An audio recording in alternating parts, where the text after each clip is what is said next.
समर्थ kitchen मुंबईमध्ये आज आपण पाहतोय अशा प्रकारची चटणी जी तुम्ही महिना ते दीड महिना स्टोर करू शकता आणि भाताबरोबर काय, भाजी बरोबर काय आणि भाकरी बरोबर काय, तुम्ही कशा बरोबर ह्या चटणीचा तुम्ही आस्वाद घेऊ शकता।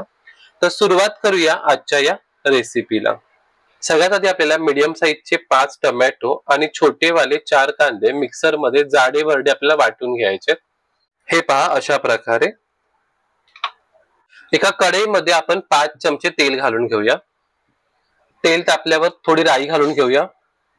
राई तडकल्यावर अर्धा चमचा मेथी दाणे, पाव चमचा हिंग, 10 ते 12 कढीपत्ते। या ठिकाणी बघा 3 मी कांदे लसूण पाकळ्या सोलून घेतल्या आणि रफली चॉप करून घेतल्या, त्या आपण तेलामध्ये ऍड करूया। या ठिकाणी मी एक मीडियम साईजचा कांदा उभा उभा चिरून घेतलाय, तो पण आपण या तेलामध्ये ऍड करूया। आता हे संपूर्ण साहित्य आपल्याला तेलामध्ये छानपैकी फ्राय करून घ्यायचे, अगदी लालसर होईपर्यंत।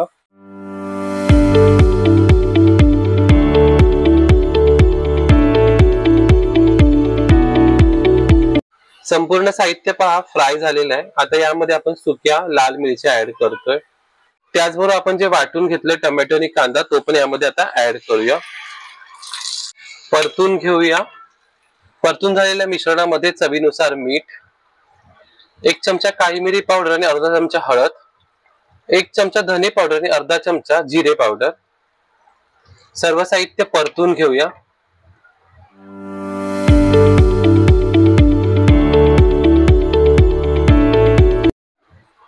सर्व साहित्य बघा छान परतून घेतले आणि ऑइल पण रिलीज झालेलं आहे। आता या ठिकाणी बघा एका लिंबाच्या आकाराचं चिंच मी ना गरम पाण्यामध्ये भिजत घालून ठेवलं होतं, त्याचा आपल्याला थोडा पल्प करायचा आणि याच्यामध्ये ऍड करायचंय अशा प्रकारे।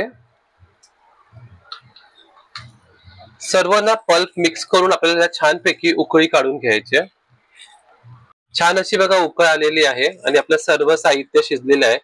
ही चटणी तुम्ही महिनाभर स्टोर करू शकता, भाताबरोबर, भाकरी बरोबर, चपाती बरोबर अतिशय सुंदर लागते।